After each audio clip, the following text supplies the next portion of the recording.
बिस्मिल्लाहिर्रहमानिर्रहीम। अस्सलाम वालेकुम। क्या हाल है आप सबके? उम्मीद करती हूँ भैया आप सब खैरियत से होंगे। जट्टी द किचन में वेलकम। आज हम बनाने जा रहे हैं भाई पालक पकोड़े। बहुत अच्छी और मज़ेदार सी रेसिपी है, ज़रूर ट्राई कीजिएगा। चले आइए हम इंग्रेडिएंट्स की तरफ चलते हैं। फर्स्ट पे आ जाते हैं आलू। ये मैंने लिए हैं तकरीबन 5 से 6 आलू हैं। एक प्याली मेरे पास प्याज है, 2 मीडियम साइज़ के प्याज है जो मैंने कट करके रख लिए हैं। ये मेरे पास एक प्याली है पालक की। नमक हस्बे ज़ायका, लेकिन मैंने ये 1 टेबल स्पून लिया है। और रेड पेपर जो है 1/2 टेबल स्पून है। अभी एक साथ कुछ नहीं जाएगा, आहिस्ता आहिस्ता बताती हूँ। अच्छा, लास्ट में है बेसन। ये भी मैंने देख सकते हैं आप एक प्याली के करीब लिया है।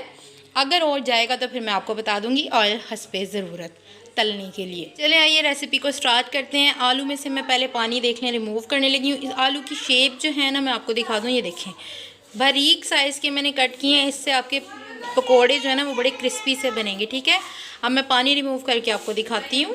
ये आप चेक कर सकते हैं, मैंने इसमें से पानी जो है वो रिमूव कर दिया। आपको पता है सर्दियों का मौसम है और उसमें पकोड़े हों और शाम की चाय हो तो बहुत अच्छा लगेगा। अच्छा, फर्स्ट पे जा रहे हैं पालक मैंने सारी ले ली। देखें, पालक भी मैंने बहुत बारीक तरीके से कट किया, सिर्फ इसके पत्ते इस्तेमाल किए हैं। पीछे से जो इसकी डंडी है वो आप रिमूव कर दीजिएगा।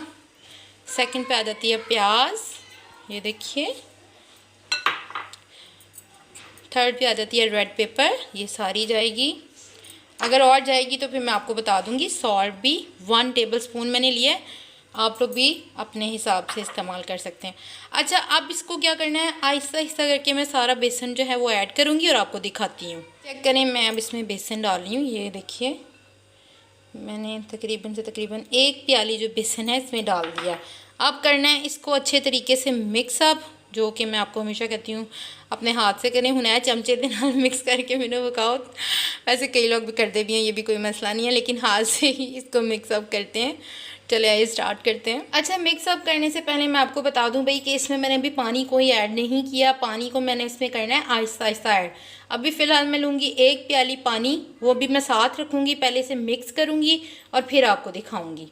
ये आप स्टार्ट, मैंने बिस्मिल्लाह पढ़ ली है और मैं इसको हल्के हाथों से आहिस्ता आहिस्ता स्टार्ट करती हूँ। मैं इसको सारे को मिक्सअप करके फिर आपको दिखाती हूँ, क्योंकि मेरे लिए मोबाइल पकड़ना मुश्किल हो रहा है। ठीक है, ये आप देख सकते हैं भाई, मैंने इसको बाउल में यानी कि बाउल से निकाल के तो परात च पा लिया सी। जाहिर है मैं हूँ अपना थोड़ा जा फैशन जड़ा फैशन कह रही हैं, थोड़ी जी शोशा जी कट की है। अच्छा, परात में डालने के बाद देखिए मैंने इसमें अभी तक पानी ऐड नहीं किया। मुझे बेसन इसमें कम लग रहा है तो वो मैं ऐड करूँगी थोड़ा सा, साथ तकरीबन 1 चम्मच, और वो भी दिखाती हूँ। पानी मैंने अभी ऐड नहीं किया। जी जनाब, ये देखें मैंने इसको मिक्सअप कर लिया। आपको मैं दिखा देती हूँ क्लोज़अप भी। इसमें अभी पानी नहीं ऐड किया, तो ये इस तरह से मिक्सचर हो गया। आधी प्याली मेरा बेसन जो है वो और डला है। अब मैं आपके सामने ही 1 पानी का सिर्फ छट्टा लगाऊंगी। ये देखें, ये ठीक है, इस तरह से मैंने इसको किया। पानी बहुत कम डलेगा क्योंकि आलू जो हैं वो ऑलरेडी गीले थे, इसलिए। ठीक है, अब मैंने फिर थोड़ा सा उसी तरीके से पानी लेना है।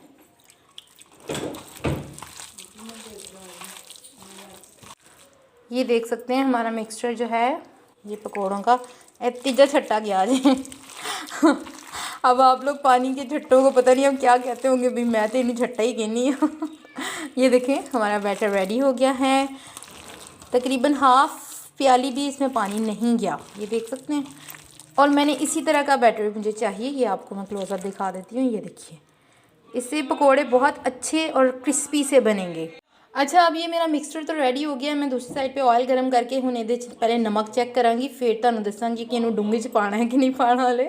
ये आप देख सकते हैं मैंने ऑयल गर्म होने के लिए रखा था। वो ऑयल तकरीबन थोड़ा सा हीट अप हो गया, तो मैं इसमें ये 1 अदद डाल रही हूँ नमक चेक करने के लिए। ठीक है, आप लोग अगर वैसे ही टेस्ट कर सकते हैं तो कोई मसला नहीं, आप वैसे ही कर लीजिए, मगर मैं इस तरह करूँगी। अच्छा जी, मेरा नमक जो है पकोड़े में परफेक्ट है। मैं फिर अब इस मिक्सचर को हाथों की मदद से ही डाल रही हूँ कढ़ाई में।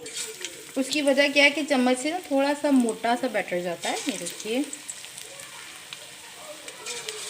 सब कुछ परफेक्ट है जो जिस तरह से मुझे चाहिए था। आप लोग अगर नमक मिर्च और ऐड करना चाहते हैं तो कोई प्रॉब्लम नहीं है।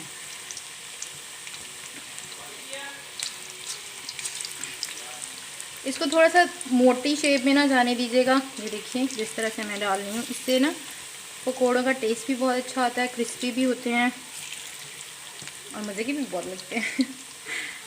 ये देखिए मैंने तकरीबन से तकरीबन अपनी कढ़ाई की जो खाली खाली जगह थी वो भी कंप्लीट कर दी है। बहुत ही कम इंग्रेडिएंट्स में ये आपकी पकोड़े की जो रेसिपी है रेडी हो जाएगी। चले आइए अब इसे हम कवर अप करेंगे। सिर्फ 2 से 3 मिनट के आलू थोड़े से गल जाएं। चेक करें 2 से 3 मिनट मेरे इसको हो गए हैं। अब मैं इसका कवर हटाऊंगी और देखूंगी, क्योंकि आलू ऑलरेडी बारीक थे। ये देखें मैंने चारों साइडों पे हिला देना, ठीक है। अभी एकदम से कवर हटाने के बाद आपने इसकी साइड चेंज नहीं करनी, थोड़ी देर अब इसको इसी तरह कुक होने दीजिए। अब देख सकते हैं मैं अब इसकी जो है साइड चेंज करने लगी हूँ।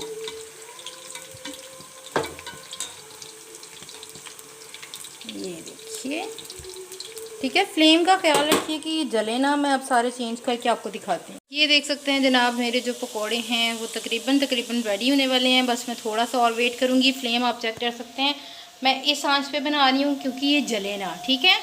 आप आग का बहुत ज़्यादा ख्याल रखिएगा कि चूल्हा जड़ा थल्ले भामड़ बनता है तो उत्ते तुसी पकौड़े बनाते एकदम सारे सड़ जाएंगे तो फिर मज़ा भी नहीं आना इन्नी मेहनत का। ये देखिए भाई मेरी फर्स्ट टर्न जो है वो मैंने निकाल ली है। ये रेडी हो गए हैं। एक मैं खा भी लेती हूँ आपके सामने ही।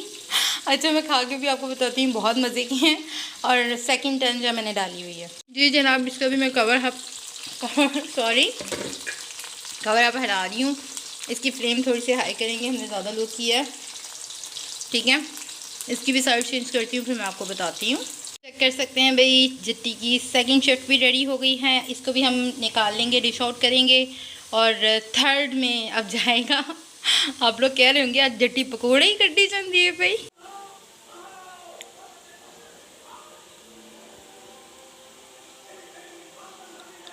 जी जनाब जट्टी के हो गए हैं पकोड़े रेडी। आज जट्टी ने डिफरेंट से तरीके से डिश आउट किया है अपने पकोड़ों को। आप लोग चेक कर सकते हैं, मैं आपका क्लोज़अप भी दिखा देती हूँ। ये चेक कीजिए, बहुत टेस्टी। मैंने इसको केचप और हरी चटनी के साथ सर्व किया है। आपको मेरी रेसिपी कैसी लगी जट्टी को ज़रूर बताइएगा, दुआओं में याद रखिएगा। अल्लाह हाफिज़। मेरे चैनल को सब्सक्राइब करना, लाइक करना, कमेंट करना मत भूलिएगा। हमेशा की तरह याद रखिएगा। अल्लाह हाफिज़, फ़ी अमान अल्लाह।